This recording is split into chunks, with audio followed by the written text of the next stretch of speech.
ಇದ್ದಾರೆ ನಮ್ಮ ಜೊತೆ. ಚೇತನ್ ಅಹಿಂಸಾ. ಚೇತನ್ ಸರ್ ನಮಸ್ತೆ. ಈ ಹಿಂದೆ ಕೂಡ ಜಯಪ್ರಕಾಶ್ ಅವರೇ ನಮಸ್ಕಾರ. ನಮಸ್ತೆ. ಈ ಹಿಂದೆ ಕೂಡ ಒಂದು ಪ್ರಯತ್ನ ಪಟ್ರಿ. ನಾನು ಒಂದು ಅಪ್ರಿಷಿಯೇಟ್ ಏನು ಮಾಡಬೇಕು ಅಂತಂದರೆ ನಿಮ್ಮೆಲ್ಲ ಟೀಮ್ನ, ಈ ಹಿಂದೆ ಶ್ರುತಿ ಹರಿಯನ್ ಅವರು ಒಂದು ಮೀಟು ಆರೋಪ ಮಾಡಿದಾಗ ಅವರು ತುತ್ತ ತುದಿಯಲ್ಲಿದ್ದರು. ಅವರು ಹೌದು ನಾಯಕಿಯಾಗಿ ತುತ್ತ ತುದಿಯಲ್ಲಿದ್ದರು. ಇವತ್ತು ಅವರನ್ನು ನೋಡಿದಾಗ ಎಷ್ಟು ಖುಷಿ ಆಯಿತು ಅಂತಂದರೆ ಆ ಹಠ ಬಿಡಲಿಲ್ಲ. ಇಡೀ ಟೀಮ್ ಜೊತೆ ನೀವು ಕೂಡ ಅದನ್ನು ಲೀಡ್ ಮಾಡ್ಕೊಂಡು ಬಂದಿದ್ದೀರಿ. ಆಮೇಲೆ ಸಿನಿಮಾ ರಂಗದ ಹೆಣ್ಣು ಮಕ್ಕಳು ಅಂತ ಹೇಳಿದಾಗ ಅದು ಕೂಡ ಸಮಾಜದ ಒಂದು ಭಾಗವೇ. ಆ್ಯಸ್ ಎ ಒಂದು ಮಾಧ್ಯಮವಾಗಿ ನಮ್ಮದು ಜವಾಬ್ದಾರಿ ಇರುತ್ತೆ. ಕೇವಲ ಸಿನಿಮಾದವರ ಜವಾಬ್ದಾರಿ ಮಾತ್ರವಲ್ಲ, ಸಿನಿಮಾಕ್ಕೆ ಹೋಗೋದು ನಮ್ಮದೇ ಸಮಾಜದ ಹೆಣ್ಣು ಮಕ್ಕಳಲ್ವಾ ಅಥವಾ ಗಂಡು ಮಕ್ಕಳಲ್ವಾ.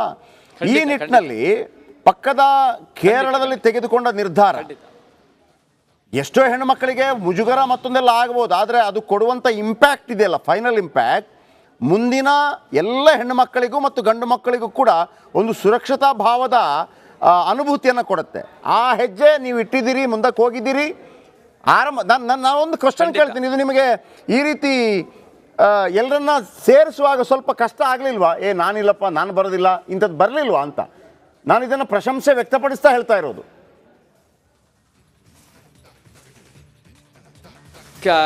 ಜಯಪ್ರಕಾಶ್ ಅವರೇ, ನೀವು ಇದನ್ನು ಆಳವಾಗಿ ಅರ್ಥ ಮಾಡ್ಕೊಂಡಿದ್ದೀರಾ, ಅದಕ್ಕೆ ನಮ್ಮ ಹೋರಾಟಕ್ಕೆ ಬೆಂಬಲ ಸೂಚಿಸಿದ್ದೀರಾ.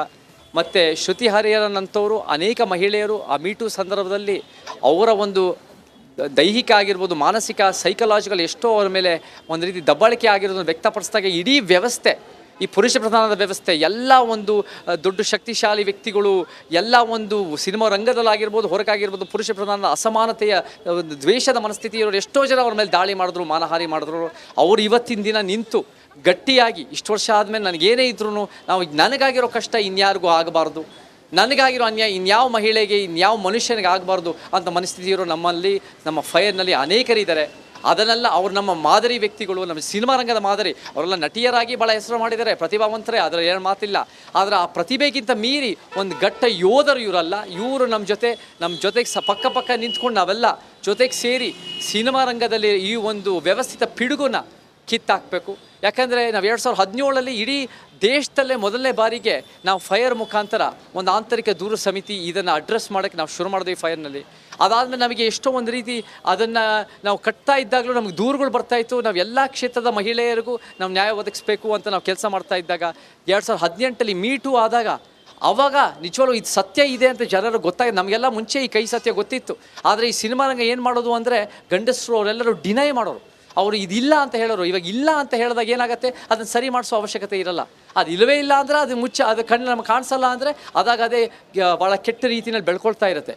ಆದರೆ ಇವತ್ತಿನ ದಿನ ನಮಗೆ 153 ಜನ ಯಾರ್ಯಾರು ಸಿನಿಮಾ ರಂಗದಲ್ಲೇ ಹೆಸರು ಮಾಡಿದ್ದಾರೆ, ಮತ್ತು ಆಚೆ ಸಮಾಜದ ಆ ಸಿನಿಮಾ ರಂಗದ ಹೊರಗಡೆ ಯಾರ್ಯಾರು ಒಂದು ಲಿಂಗ ನ್ಯಾಯದ ಪರಿಕಲ್ಪನೆ, ಒಂದು ಸಮಾಜ ಜೊತೆ ಒಂದು ಸಮಾಜದ ಸಿನಿಮಾ ರಂಗ ನಿರೀಕ್ಷೆ ಮಾಡ್ತಾರೋ ಎಲ್ಲರೂ ಬೆಂಬಲಿಸಿ, ಜನ ಬೆಂಬಲ ನಮಗೆ ಗಟ್ಟಿಯಾಗಿದೆ. ನಿನ್ನೆ ಬಹಿರಂಗ ಪತ್ರ ಆದಮೇಲೆ ಇವತ್ತು ಮುಖ್ಯಮಂತ್ರಿನ ಹೋಗಿ ಭೇಟಿ ಮಾಡಿದ್ದೀವಿ. ನಮಗೆ 1 ನಿಮಿಷ ಸಮಯ ಕೊಟ್ಟರು, ಇಸ್ಕೊಂಡ್ರು, ಪರಿಗಣಿಸ್ತೀವಿ, ಮುಂದೆ ಟೈಮ್ ಕೊಡ್ತೀವಿ ಅಂತ ಹೇಳಿದ್ದಾರೆ. ಆದರೆ ಅವ್ರು ಒಂದು ಮಾತು ಹೇಳಿದ್ರು.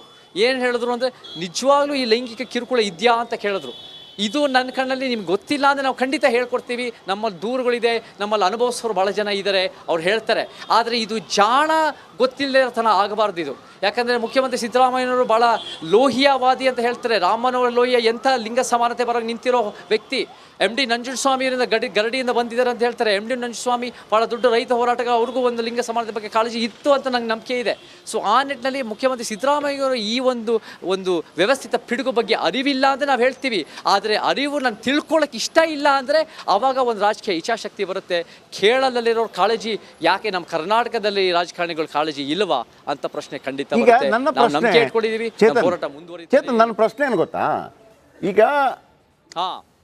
ಹೇಳಿ, ನಮ್ಮ ಉದ್ದೇಶ ಕೂಡ ಇರೋದೇನು ಅಂತಂದರೆ, ಹಳೇದಾಯಿತು ಅದರ ಬಗ್ಗೆ ತನಿಖೆ ನಡೆಸಿ ಅವರಿಗೆ ಶಿಕ್ಷೆ ಆಗಲಿ. ಅದು ಹೆಂಗಾಗ್ಬಿಡುತ್ತೆ ಅಂದರೆ, ಕೊಲೆ ಆದ ನಂತರ ಅವರಿಗೆ ಶಿಕ್ಷೆ ಆಗಲಿ. ನಮ್ದು ಹೆಂಗಂದ್ರೆ ಕೊಲೆನೇ ಆಗಬಾರ್ದು ಇನ್ನು ಮುಂದೆ ಅಂತ.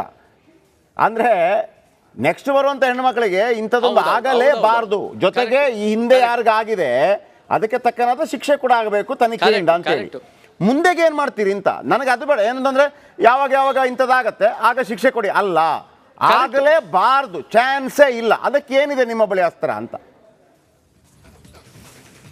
ಕರೆಕ್ಟ್. ನೀವು ಹೇಳೋದು 100ಕ್ಕೆ 100 ಸತ್ಯ. ನೋಡಿ ಏನಾಗತ್ತೆ, ನಮಗೆ ಯಾವುದೇ ಒಂದು ಈ ಥರ ಒಂದು ಸಾಮಾಜಿಕ ಅನ್ಯಾಯಗಳು ಸಮಸ್ಯೆಗಳಾದಾಗ ಒಂದು ವ್ಯಕ್ತಿ ನಿಂತಾಗ ಇನ್ನೊಂದು ವ್ಯಕ್ತಿ ವಿರುದ್ಧ ಅಂದಾಗ ನೇಮ್ ಶೇಮ್ ಬ್ಲೇಮ್ ಗೇಮ್ ಅನ್ನೋದಾಗತ್ತೆ. ಅದು ಒಂದು ರೀತಿ ಸೆನ್ಸೇಷನ್ ಆಗುತ್ತೆ, ಒಂದು ಕ್ರೇಜ್ ಆಗುತ್ತೆ ಮಾಧ್ಯಮದಲ್ಲಿ. ಈ ವ್ಯಕ್ತಿ ಇವ್ರು ಈ ಪರ, ಅವ್ರ ಪರ ಅನ್ನೋ ಒಂದು ರೀತಿ ಒಂದು ಬಾಕ್ಸಿಂಗ್ ಮ್ಯಾಚ್ ಥರ ಆಗುತ್ತೆ.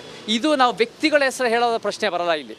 ಇದು ನಾವು ಆಂತರಿಕ ದೂರ ಸಮಿತಿ ನಾವೇ ದೇಶದಲ್ಲಿ ಮೊದಲನೇ ಬಾರಿಗೆ ನಾವು ಶುರು ಮಾಡಿದ್ದ ಚಿತ್ರರಂಗದಲ್ಲಿ ಇದನ್ನು ನಾವೇ ಸರಿಪಡಿಸ್ಬೇಕು ಅಂತ ನಾವು ಪ್ರಯತ್ನ ಪಟ್ವಿ. ಆದರೆ ನಮ್ಗೆ ಯಾವ ಕ್ಷೇತ್ರದಲ್ಲಿ ಈ ಒಂದು ಪ್ರಭಾವಿ ಅಸಮಾನತೆಯ ಮನಸ್ಥಿತಿ ಇರೋ ಗಂಡಸರು ಯಾವತ್ತೂ ಮತ್ತು ಬೇರೆ ಬೇರೆ ಹೆಂಗಸರು ನಮ್ಮ ಜೊತೆ ಬೆಂಬಲಿಸಲಿಲ್ಲ. ಆದರೆ ಇವತ್ತಿನ ನಾವೇನು ನಿರೀಕ್ಷೆ ಮಾಡ್ತೀವಿ ಅಂದರೆ ಸರ್ಕಾರ ಹೇಗೆ ಕೇರಳ ಸರ್ಕಾರ ಇಚ್ಛಾಶಕ್ತಿಯಿಂದ ಈ ಒಂದು ಹೇಮಾ ಕಮಿಟಿ ರಿಪೋರ್ಟ್ ಒಂದು ನಿವೃತ್ತ ನ್ಯಾಯಾಧೀಶರ ಮುಖಾಂತರ ಅವ್ರು ತಂದಿದ್ದಾರೋ, ನಮಗೂ ಕೂಡ ಕರ್ನಾಟಕ ಸರ್ಕಾರ ನಮ್ಮ ಮುಖ್ಯಮಂತ್ರಿಯವರು ಸಂವಿಧಾನ ಎತ್ತಿ ಹಿಡಿತೀವಿ ಅಂತ ಹೇಳ್ತಾರೆ. ಬಸವಣ್ಣ ಸಾಂಸ್ಕೃತಿಕ ನಾಯಕ ಅಂತ ಮಾಡ್ತಾರೆ, ಬಾಬಾ ಸಾಹೇಬ್ ಫಲಪುಷ್ಪ ಪ್ರದರ್ಶನ ಮಾಡ್ತಾರೆ. ಈ ಥರ ಸಾಂಕೇತಿಕರಣದಿಂದ ನಮ್ಗೆ ಯಾರೂ ನಮ್ಗೆ ಒಪ್ಪಿಗೆ ಇಲ್ಲ, ನೀವೇನು ಕಾನೂನು ನ್ಯಾಯ ನೀತಿ ಇರೋ ಯೋಜನೆಗಳು ಏನು ಸರಿಪಡಿಸ್ತೀರಾ ಅನ್ನೋದು ನಾವು ನೋಡಬೇಕು. ಸೊ ನಮಗೂ ಆ ರೀತಿಯಲ್ಲಿ ಕಾನೂನಾತ್ಮಕವಾಗಿ ಬರಬೇಕು. ಈ ಇಡೀ ವ್ಯವಸ್ಥಿತ ಪಿಡುಗು ಇದು ಒಂದು ವ್ಯಕ್ತಿ ಆಚೆ ಬಂದಿದ ತಕ್ಷಣ ಅವ್ರು ಒಬ್ಬರೇ ತಪ್ಪು ಮಾಡ್ತಿದಾರಲ್ಲ, ಇದು ಅನ್ಯಾಯದ ವ್ಯವಸ್ಥೆಯಲ್ಲಿ ತುಂಬಿ ತುಳುಕ್ತಾ ಇದೆ ಈ ಒಂದು ಸಿನಿಮಾ ರಂಗ. ಮತ್ತು ಅನೇಕ ರಂಗಗಳಲ್ಲಿ ಈ ಲೈಂಗಿಕ ಕಿರುಕುಳ ಅನ್ನೋದು ಮತ್ತು ಎಷ್ಟು ಅಸಮಾನತೆಯ ವ್ಯವಸ್ಥೆ ಇದೆ. ಚಿತ್ರರಂಗದವರು ಮಾದರಿಯಾಗಿ ನಿಂತು ನಮಗೆಲ್ಲ ವೇದಿಕೆ ಇದೆ, ನಾವೆಲ್ಲರೂ ಯಾರು ಅಂತ ಸಮಾಜದಲ್ಲಿ ಗೊತ್ತಿದ್ದೇವೆ, ನಾವು ಎಲ್ಲ ಲೈಂಗಿಕ ಕಿರುಕುಳದ ವಿಚಾರದಲ್ಲಿ ತೊಡೆದು ಹಾಕಬೇಕು ಅನ್ನೋ ಮನಸ್ಥಿತಿ ನಮ್ಮ ಫೈರ್ ಸಂಸ್ಥೆನಲ್ಲಿ ಬಹಳ ಜನ ಇದೆ. ಕಿಚ್ಚು ಇನ್ನೂ ದೊಡ್ಡ ಮಟ್ಟದಲ್ಲಿ ನೀವು ಹೇಳಿದ್ರಿ ಒಂದು ಮಾತು ಅಂತ ನಮ್ಗೆ ನಂಬಿಕೆ ಇದೆ. ನೀವು ಹೇಳಿದ್ರಿ ಒಂದು ಮಾತು, ಕೇವಲ ಸಿನಿಮಾ ರಂಗ ಮಾತ್ರವಲ್ಲ, ಎಲ್ಲಿ ಲಿಂಗ ಅಸಮಾನತೆಗಳಿರುತ್ತೆ ಅಲ್ಲೆಲ್ಲವೂ ಕೂಡ ನಮ್ಮೆಲ್ಲರ ಜವಾಬ್ದಾರಿ ಆಗಿರುತ್ತೆ. ಚೇತನ್, ರಿಪಬ್ಲಿಕ್ ಕನ್ನಡ ಈ ವಿಚಾರಕ್ಕೆ ಸಂಬಂಧಪಟ್ಟ ಹಾಗೆ ಮತ್ತು ಇಡೀ ಈ ರಿಪಬ್ಲಿಕ್ ನೆಟ್ವರ್ಕ್ ಈ ವಿಚಾರಕ್ಕೆ ಸಂಬಂಧಪಟ್ಟ ಹಾಗೆ ನಿಮ್ಮ ಜೊತೆ ಭಾಳ ಜೋರಾಗಿ ಗಟ್ಟಿಯಾಗಿ ನಿಲ್ಲತ್ತೆ. ಎನಿ ಟೈಮ್ ನೀವು ಬರ್ಬೋದು, ನಿಮ್ಮ ವಿಚಾರಗಳನ್ನು ನಮ್ಮ ಜೊತೆ ಹೇಳ್ಬೋದು, ಅದನ್ನು ಸಮಾಜಕ್ಕೆ ತಿಳಿಸುವಂಥ ಜವಾಬ್ದಾರಿಯನ್ನು ನಾವು ಭಾಳ ಹೆಮ್ಮೆಯಿಂದ ಮತ್ತು ಗೌರವದಿಂದ ಸಲ್ಲಿಸ್ತೀವಿ. ಜೊತೆಗೆ ಮುಖ್ಯಮಂತ್ರಿಗಳಿಗೆ ಗೊತ್ತಿಲ್ಲ ಅಂತಂದರೆ ಅದನ್ನು ನಾವು ನಿಮ್ಗೆ ಗೊತ್ತಿಲ್ವಾ ಅಂತ ಟೀಕೆ ಮಾಡಲಿಕ್ಕೆ ಹೋಗೋದಿಲ್ಲ, ಅವರಿಗೆ ಮನವರಿಕೆ ಮಾಡಿಕೊಡುವಂಥ ಪ್ರಯತ್ನವನ್ನು ಮಾಡ್ತೀವಿ. ಇಲ್ಲ ಸರ್ ಹಿಂಗಿದೆ, ನೀವು ಮಾಡಲೇಬೇಕು, ಯಾಕಂದರೆ ನೀವು ಸಂವಿಧಾನದ ಪಾಲಕರು ನೀವು. ಸೊ ಹಾಗಾಗಿ ತಿಳಿಸುವಂಥ ಪ್ರಯತ್ನ. Thank you very much. ನಾವೆಲ್ಲ ನಮ್ಮ ಸಮಾನತಾವಾದಿಗಳೇ ನಿಜವಾದ ಸಂವಿಧಾನದ ಪಾಲಕರು. ಬಟ್ ಅವರು ಹೇಳಿ ಅವ್ರ ರೀತಿಯಲ್ಲಿ ಅದನ್ನು ಮಾಡಿ ತೋರಿಸ್ಲಿ. ನಮಗೆ ಬಣ್ಣದ ಭಾಷಣಗಳಿಂದ ನಾವು ಸಂಪೂರ್ಣವಾಗಿ ನಾವು ಒಪ್ಪಲ್ಲ, ನಮ್ಮ ಕೆಲಸದಿಂದ ನಾವು ನೋಡಿ ನಾವು ಒಪ್ತೀವಿ ಅಂತ ಹೇಳಕ್ಕೆ ಇಷ್ಟಪಡ್ತೀವಿ. ಥ್ಯಾಂಕ್ ಯು ಚೇತನ್, ನಮ್ಮೊಂದಿಗೆ ಇಷ್ಟೊತ್ತು ಮಾತನಾಡೋದಕ್ಕಾಗಿ. ಚೇತನ್ ಅಹಿಂಸಾ ಒಂದು ದಿಟ್ಟ ಹೆಜ್ಜೆ ಇದು. ನೋಡಿ, ಇವತ್ತಲ್ಲ ನಾಳೆ ಆಗಲೇಬೇಕು. ಕೇವಲ ನಾಟ್ ಓನ್ಲಿ ಇನ್ ಸಿನಿಮಾ, ಎಲ್ಲ ರಂಗದಲ್ಲೂ ಕೂಡ ಹೆಣ್ಮಕ್ಳು ಒಮ್ಮೊಮ್ಮೆ ಏನು ಮಾಡ್ತಾರೆ, ನಾಟ್ ಓನ್ಲಿ ಹೆಣ್ಮಕ್ಳು, ಗಂಡು ಮಕ್ಕಳಿಗೂ ಇದೆ. ಅವರ ಪ್ರತಿಭೆ ಯೋಗ್ಯತೆಗಿಂತ ಹೆಚ್ಚಾಗಿ ಬೇರೆ ರೀತಿಯಲ್ಲಿ ಅವರನ್ನು ಬಳಸಿಕೊಂಡು ಅದು ನಿಲ್ಲಬೇಕು. ಇಲ್ಲಿ ಶ್ರುತಿ ಹರಿಹರನ್ ಅವರಿಗೆ ಒಂದು ಹ್ಯಾಟ್ಸ್ ಆಫ್ ಹೇಳಲೇಬೇಕು ನಾನು. ಯಾವ ನಟಿ ಕೂಡ ತನ್ನ ಯಶಸ್ಸಿನ ತುದಿಯಲ್ಲಿ ಇಂಥ ಒಂದು ವಿವಾದವನ್ನು ತಲೆ ಮೇಲೆ ಹಾಕ್ಕೊಳ್ಳೋದಕ್ಕೆ ರೆಡಿ ಇರಲಿಕ್ಕೆ ಸಾಧ್ಯನೇ ಇಲ್ಲ. ಆಕೆ ಅದನ್ನು ಹಾಕ್ಕೊಂಡ್ರು, ಸಿನಿಮಾ ಸಿಗಲಿಲ್ಲ. ನಾನು ಅಂದ್ಕೊಂಡೆ ಇವರು ಬೇಕಾಗಿರಲಿಲ್ಲ ಅಂತ ಅಂದ್ಕೋತಾರೆ ಅಂತೇಳಿ. ಬಟ್ ಇವತ್ತು ಅವರ ಧೈರ್ಯವನ್ನು ನೋಡಿದಾಗ ತುಂಬ ಮೆಚ್ಚುಗೆ ಆಯಿತು. Thank you.